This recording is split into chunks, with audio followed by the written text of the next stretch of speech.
Isang mapagpalang araw po sa ating lahat mga kaibigan, and welcome back po sa ating channel. Ito isa na namang Bluetooth speaker ang gagawin po natin mga kaibigan. Dahil ayon sa may-ari ay ayaw daw mag-charge Ayan, ano nga ba ang mga posible na sira pagka ganyan mga kaibigan? Ang ating tansya mga kabalita, yung pin na yan sa pag-charge, yung pinagsasaksakan natin mga kaibigan, ay madalas nasisira po yan. Hindi po pwede na i-direct po yan dyan at ikakabit doon sa kung saan yan. Karamihan po kasi kinakabit diretso sa battery mga kabalita, which is mali po yun mga kaibigan, dahil unang-una dumaan po yan sa diode at mga resistor so hindi po pwede. Ida-direct po natin, naandar yun, pero saglit lang yung mga kaibigan at masisira na rin po yun pagka ganyan ang gagawin natin. So panoorin po ang ating video mga kaibigan, dahil yung responsable sa pag-charge yung IC natin na maliit ay isa rin yun sa nasisira. Ngayon ay check po natin. Papansin nyo na mayroon pa naman The Bluetooth device is ready to pair. Maandar pa. Pero mga ilang minuto ay bigla pong nagsa-shut off yan mga kaibigan. Ayan, tingnan natin. Ayun. Sulubat po yan mga kabalita pagka ganyan. Okay, buksan na natin.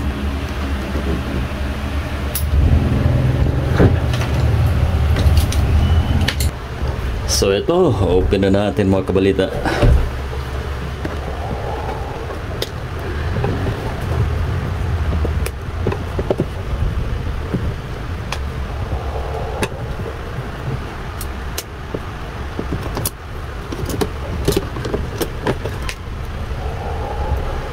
Ayan so gano'n na nga po pala ang ginawa mga kabalita. Tingnan nyo, yan ang sinasabi ko. Hindi po pwede na i-direct natin yan dyan sa battery mismo, kasi magkakaroon talaga ng problema yan mga kaibigan. Mas maigi pa kung ito yung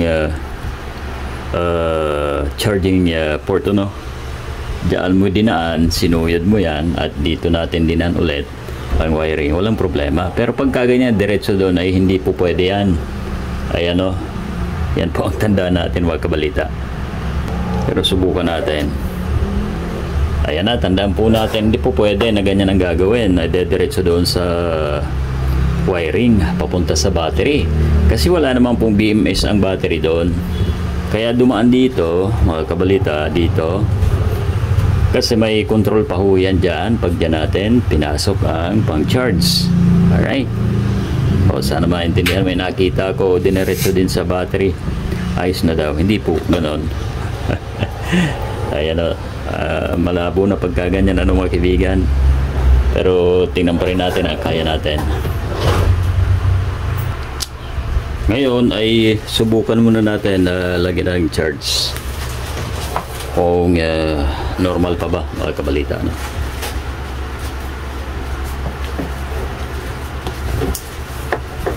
wala na. Tapos ngayon yung dadalhin sa technician, hindi na nagcha-charge. Mali po kasi yung paraan na yan mga kaibigan. Ayan, wala na. Isa na umilaw yan dyan.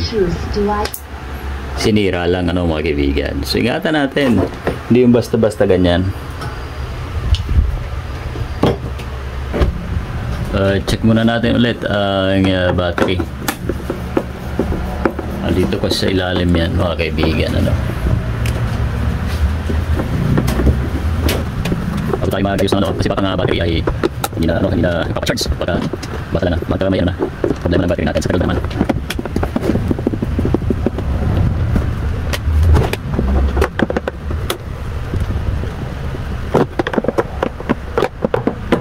Sa bagay, mura lang naman yan pag in-order. Yung mga ganyan mga kaibigan. Pero sayang din, di ba? Kahit mura ay sa value ng pera ngayon ay napakahalaga mga kaibigan. Check natin ang battery.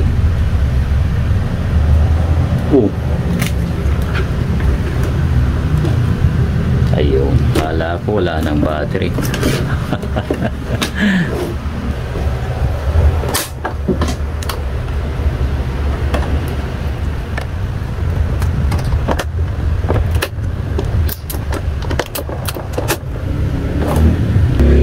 So isang battery mga kaibigan, hanggang saan aabot ito? Ayan o.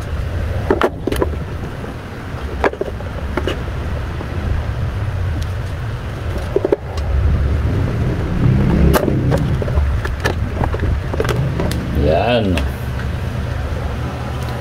Ayan o, kita nyo naman mga kabalita at walang BMS. Ayan. Siyempre, ibig sabihin, pagka dinerecho po natin dito sa wiring na ito aking pag-charge, posible na masira ito, ma-overcharge ang ating battery. Dahilan upang masira, kahit di pa naman dapat sira. At pwede rin, pumutok. Ang lakas niyan guys, pagka pumutok. So, ingatan natin. Test natin ang multimeter.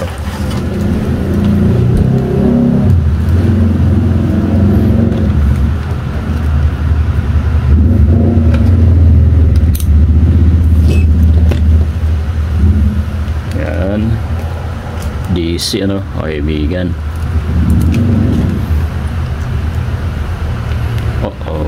Ito ang negative.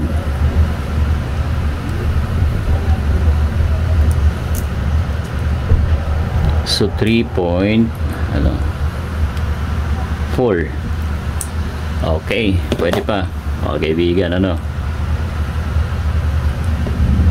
Pero hindi pa yan talagang ano. Maaari kasi siyang magbigay ng ganyang voltahe, pero pagka gagamitin na ay iba na ang nangyayari. Hindi lang po yan ang basihan ano mga kaibigan. Okay, lalagay po natin ulit at titingnan ano kung mag-charge. Takpan muna natin to. So bungkalin na muna natin to mga kabalita no? Para check ang pin. So ito mga kabalita, dahil makalawang na ang charging pin ano, ay papalitan na natin. Ayan, buo natin palitan kung mag-charge na ano. Tayo na isa.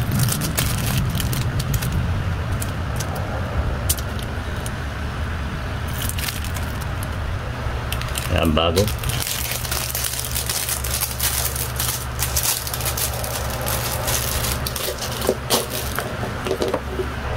So ito na mga kaibigan at pinakabit na natin ang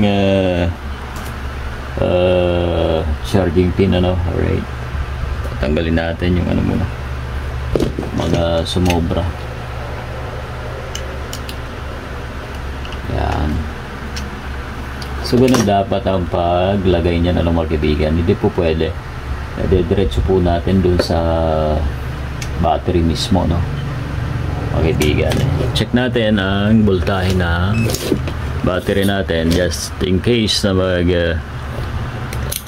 subok tayo na i-charge, para alam natin ang kanyang voltahe ano mga kaibigan. Alam nyo, 3.4. alright, so isaksak natin ang charger mga kaibigan. Tingnan natin kung iilaw to. Ayun, umilaw din no kabalita. So ibig sabihin, check natin kung tumaas ba ang sa battery natin, kasi malalaman natin yan ano habang siya ay nagcha-charge. 3.5. so ayos, mga ilang minuto lang ano mga kabalita ay subukan natin kung mamamatay pa ang ating unit.